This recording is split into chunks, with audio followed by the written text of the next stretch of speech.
What's happening, party people? Finally got that manual swap done, man. It seemed to take me longer. I'm about to count the hours.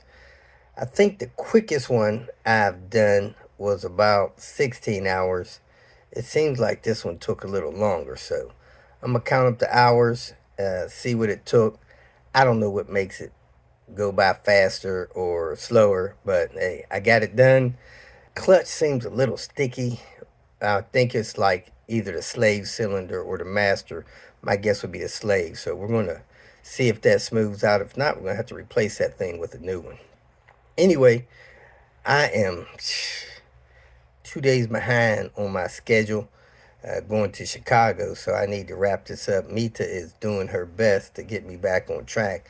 I told her you can't rush perfection, but she believes it's more of a scheduling issue with me. So we're going to try to get me back on schedule so we can help these folks in Chicago, because I only got so many days in Chicago before I got an appointment down south. So I got a couple loose ends to take care of on this car, straighten out the steering wheel, make sure the suspension is set properly.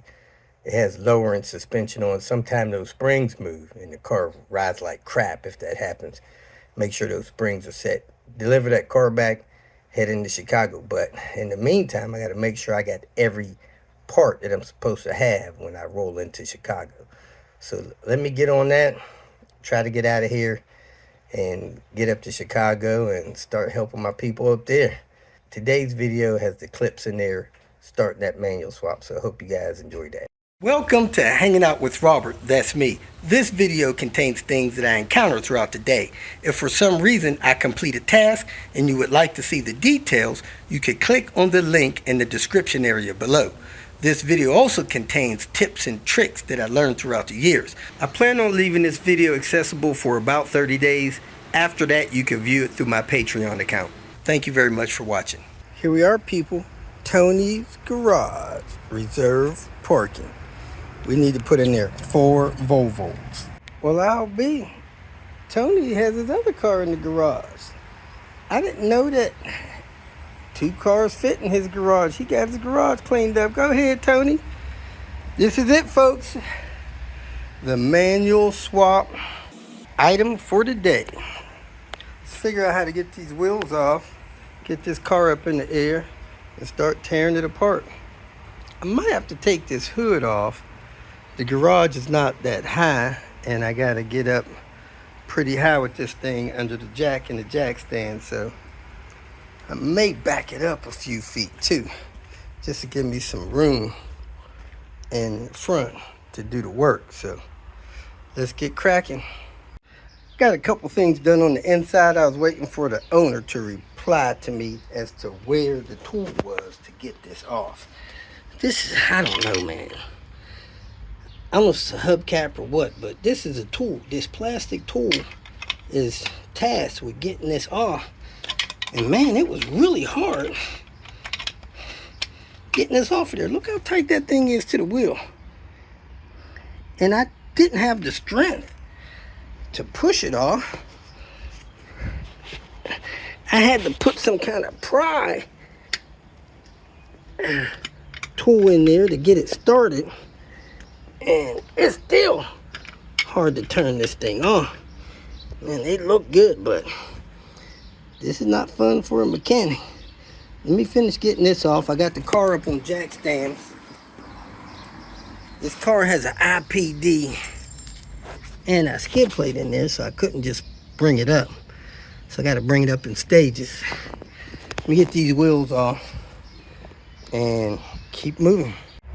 Well, I got this stupid nut off. Looked like it had some kind of Loctite on it, but I still can't figure out how to get the wheel off. I don't know if there's some lug nuts or something under here or not. I imagine there is, but I don't even know how to get this piece right here off. I thought it would just pop off, but it's not. And I don't want to scrape them up or bust them up or whatever you want to call it. I don't want to destroy them or damage them. Got this IPD skid plate out, which is definitely something you need to have if you're lowered. But these self-whitening nuts on the end, they rarely want to come out after they've been on for a couple years, so be prepared to replace those.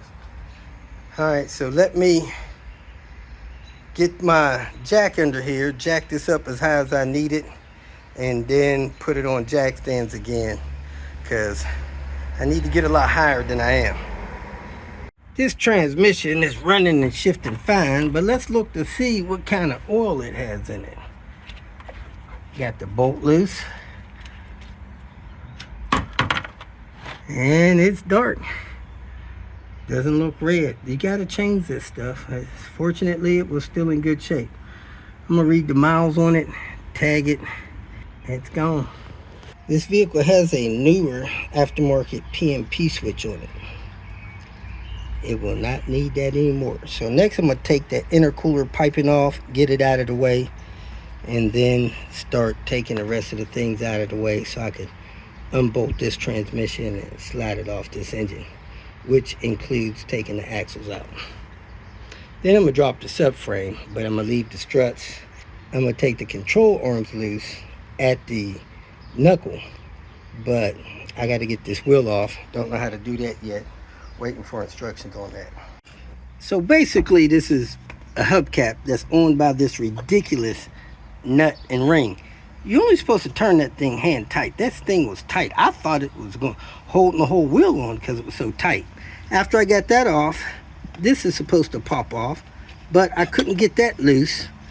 So somebody on YouTube recommended hitting it with like a rubber mallet or something until it pops loose. And you see this one pop loose. Now I can work this off of here and get to the lug nuts behind it. Let me get a bone tool and work that out and then get to the lug nuts.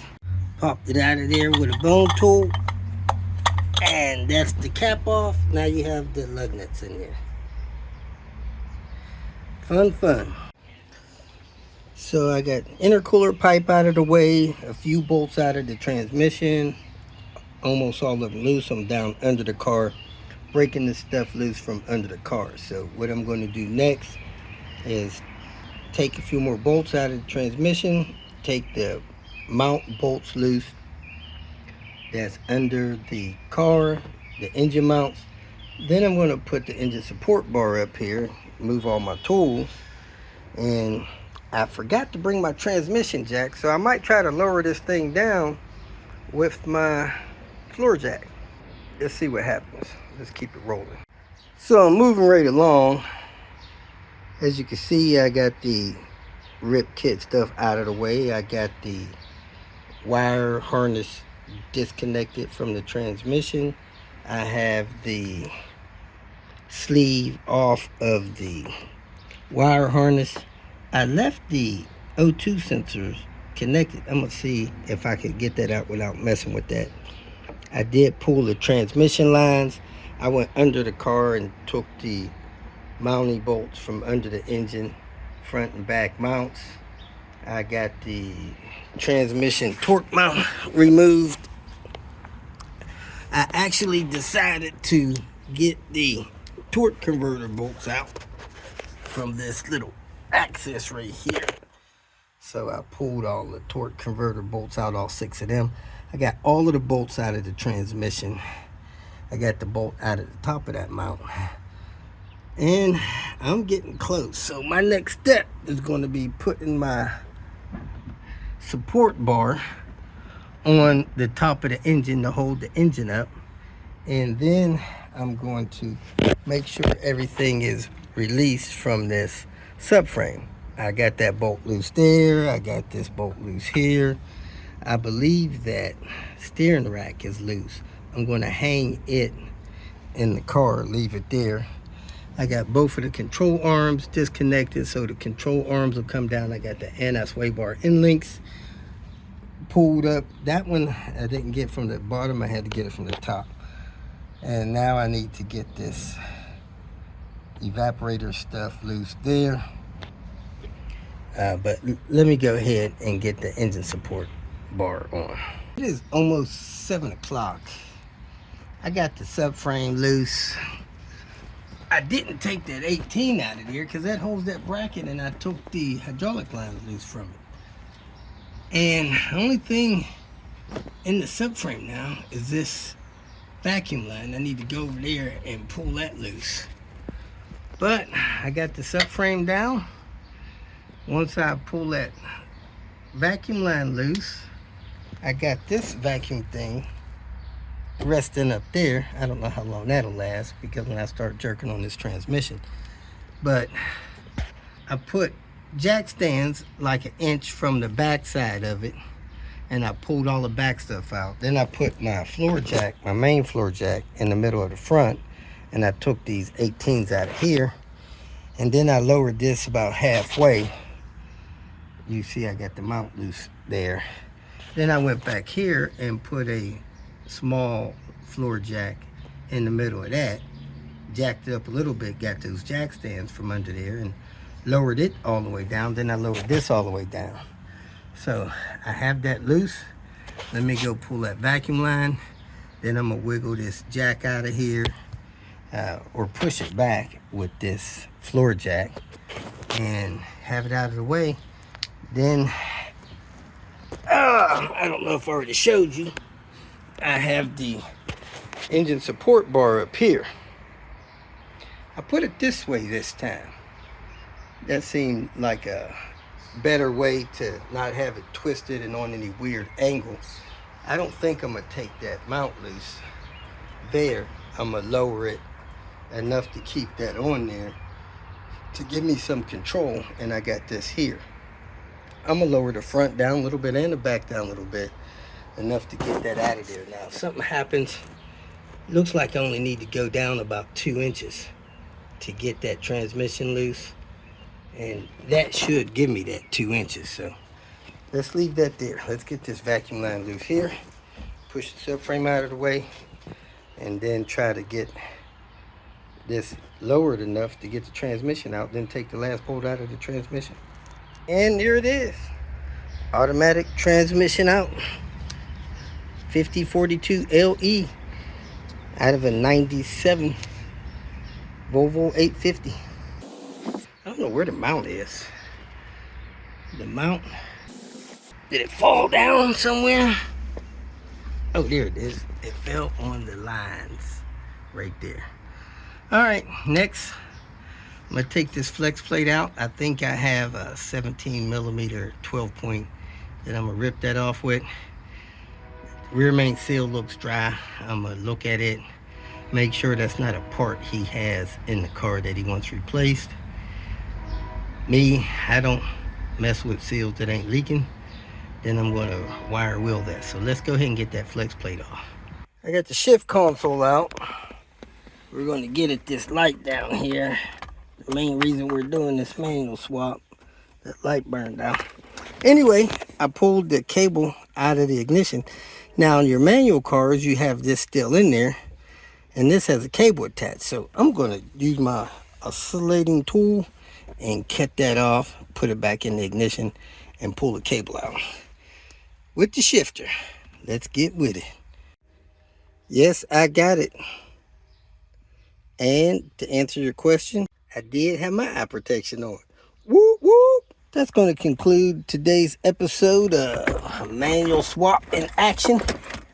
I'm going to pull that cable down through there and wrap up my situation here and call it a night. Because it's 8 o'clock and man, I'm hungry. Let me get my stuff organized here and hit the road.